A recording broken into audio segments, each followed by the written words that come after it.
Hockey fans throw octopuses, rats, and catfish on the ice, and they love it. Today I'm breaking down the weirdest and my personal favorite NHL traditions and what they secretly do for business and fan loyalty.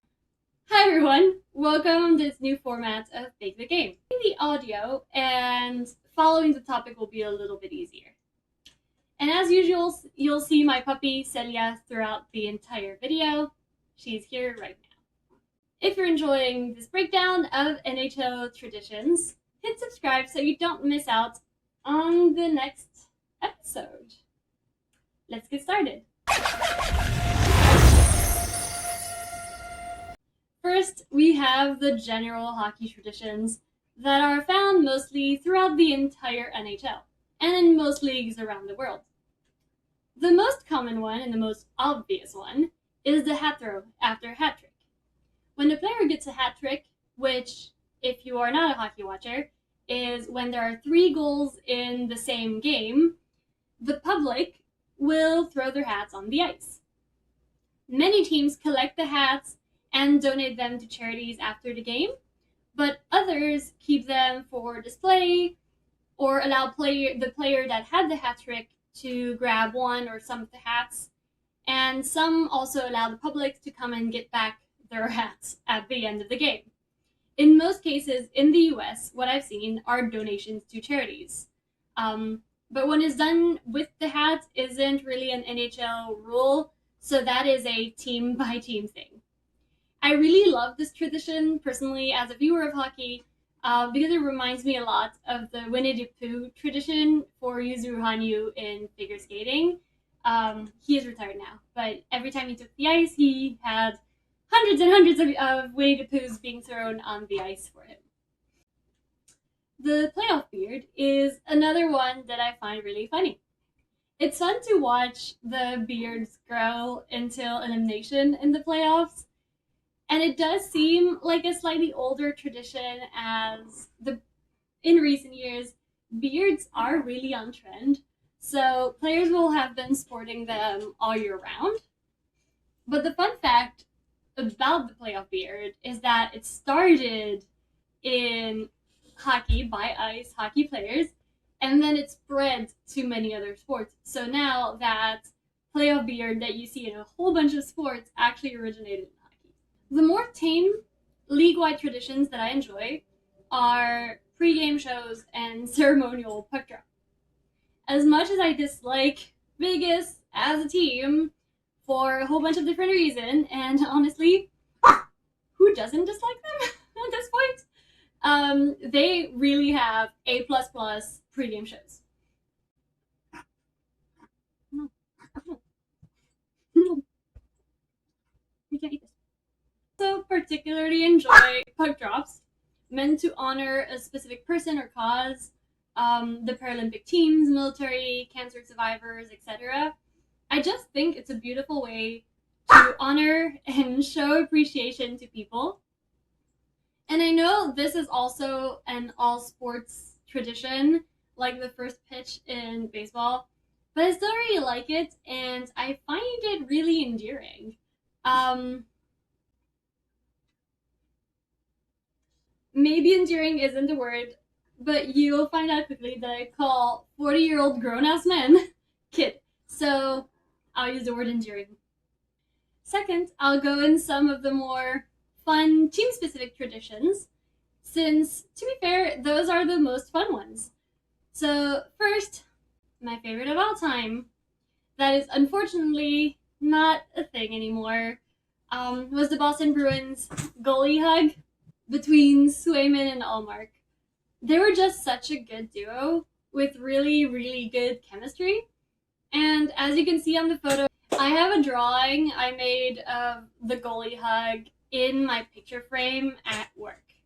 Sadly, this tradition ended when Allmark was traded away, and as much as I like the Swayman Korpisalo duo, the next tradition is the Hurricanes Storm Surge, which is their home win celebration tradition.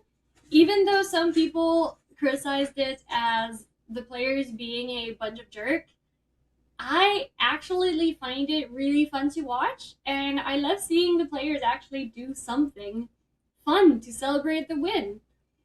And I'm not even a Carolina fan, so 100% unbiased opinion.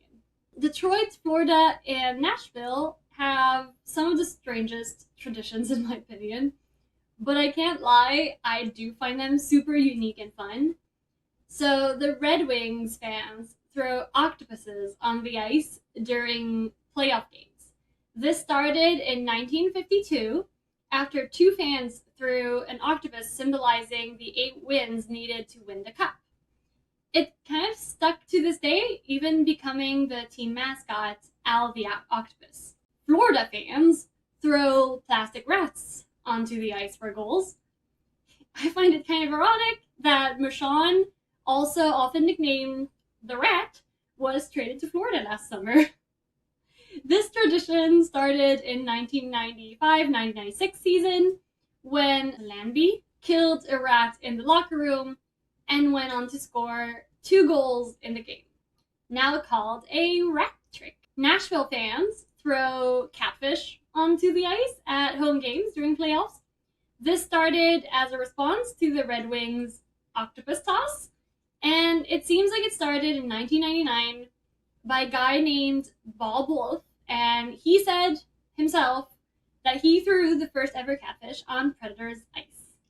Honestly, all 3 of these traditions make me kind of go, ew, but I also find them super cool and fun, and honestly, they're really good for fan engagement and social media content, so I do kind of hope I get to experience at least one of these in person at some point. The most likely one is probably Florida, considering I have family there. I would tend to consider most remaining traditions. I would tend to consider most other tradition a lot more tame, like the towel power of Vancouver Canucks. So here fans wave white rally towels, which is first of all a great merch opportunity for the team as they produce thousands, if not tens of thousands, of towels each playoff games, and they sell those. Mind you, I'm not sure if they're sold or given, but being in business, I have a hard time imagining that they are being given to the attendees free of charge. This tradition started in 1982 at the Campbell Conference Finals when Coach Nielsen waved a white towel on a stick in mock surrender. Also in white, the Winnipeg Jets have their own traditions, the whiteout.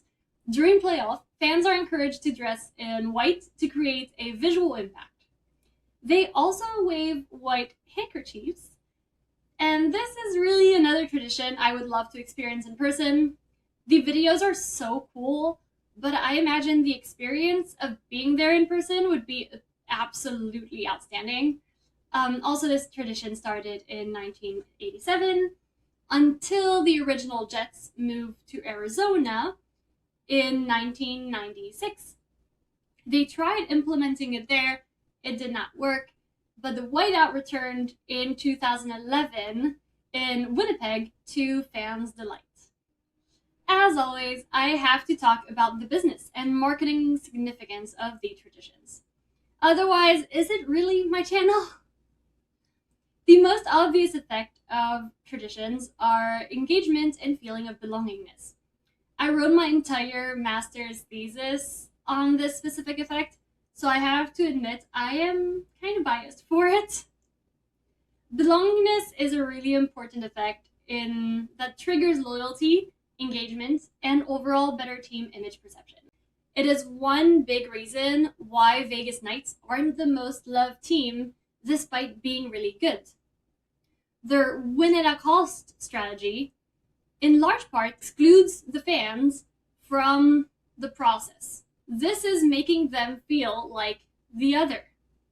By lacking this really important connection, they kind of feel like the Amazon or Walmart of hockey. Lots of money, little care for stakeholders, in this case the fans, and intense focus on profits. Many traditions give roles to the fans, whether it is a whiteout or throwing random objects on the ice, because the fans are actively participating and not just passive viewers. They become more and more and more engaged, leading to more loyalty and down the line, more tickets and more merch sales. These traditions also encourage fans to post about the game experience on social media, not only the game highlights, but everything around it. It is also a great way for teams to continue to engage with fans through socials, even outside of the games of the season. Coming back to the topic of our video 2 weeks ago, the traditions are the perfect example of using nostalgia as a tactic. Multiple ones were started over 2 decades ago and have been done by the same fans from their childhood to today.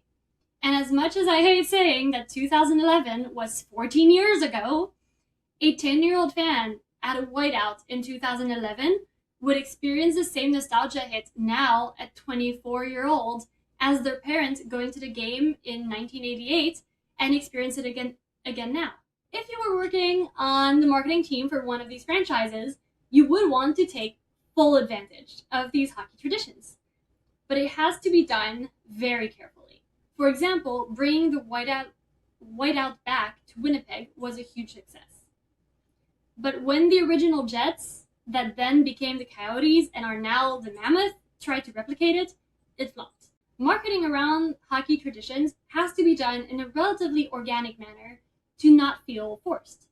If tomorrow Swayman and Korpisalo started replicating the goalie hug that Swayman used to do with Allmark, I think fans would 100% question the authenticity. But if a tradition is organic and well-established, teams can really capitalize off of it through merch, ticket sales, special events, and social media engagement. Does the NHL really need to know this? Not really, because they already apply it. But smaller team marketers and newer teams, and even youth and university teams anywhere in the world, can encourage and build their own traditions and use the same strategy the NHL has been doing for years. And the advantage is that establishing and marketing a tradition isn't necessarily costly. It can come from something as simple as a coach waving a stick with a white towel. I hope you enjoyed this episode of Big the Game. Do let me know what topic you'd like to see next. Oh, oh, you're cute. Come on. Ankle. Caelia and I wish you a wonderful day and may your team score many goals this week. Bye!